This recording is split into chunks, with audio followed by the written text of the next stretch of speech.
अस्सलाम वालेकुम। ਤੁਹਾਡਾ ਵੀਰ ਸ਼ਫਕਤ ਬਾਰੀ ਮੈਂ ਸਦਕੇ ਮੈਂ ਵਾਰੀ ਅਜ਼ੀਜ਼ਾਂ ਨੇ ਮਨ ਵੱਡਿਆਂ ਦੇ ਵੀ ਠੱਡਾ ਖਾਓ ਤੱਤਾ ਨਾ ਹੋ। ਦੱਸਦੇ ਪਏ ਨੇ ਵੀ 15 ਦਿਨ ਸੂਰਜ ਹੀ ਕੋਣੀ ਨਿਕਲਣਾ, ਐਵੇਂ ਹੀ ਠੰਡ ਤੇ ਧੁੰਦਾਂ ਐਵੇਂ ਰਾਣੀਆਂ ਨੇ। ਇਹ ਤਾਂ ਮੇਰੇ ਅੱਲਾ ਦੀ ਸ਼ਾਨਾਂ ਨੇ, ਭਾਵੇਂ ਹੁਣੇ ਧੁੱਪ ਕੱਢ ਦੇਵੇ।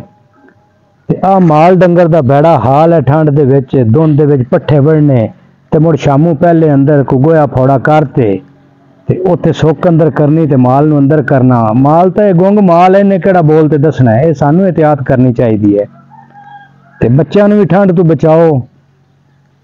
अल्लाह ना करे किसी बच्चे नू ठंड लग जाए। जिन्नी सर्दी पैंदी पई है भी धुंध भी है तो ठंड भी बड़ी घनी सारी है ते मुड़ अस्पतालों डॉक्टरों के खर्चे किवें बर्दाश्त कर सकें जिन्नी महंगाई है।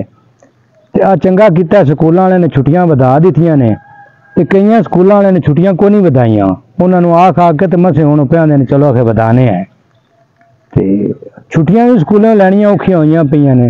ये तो वो गल हुई भी जिवें कोई बंदा सी दफ्तरे नौकरी लग्या होया ते ओ साहब नूं आख्या मैनूं छुट्टी दे, मैनूं कोई जरूरी काम है। वो आंदा भी दफ्तर च घना काम है, छुट्टी नहीं तेनूं मिलनी। वो आंदा छुट्टी मैं लाजमी लैनी है। उन्हें आख्या चल मेरी इक गल दा जवाब दे।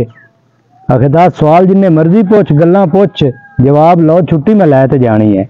उस आखे भी जेड़ा फलाना बादशाह उनके वजीर उन्होंने कतल क्यों किया? आखिर उन्हें उन्हें छुट्टी नहीं दी है।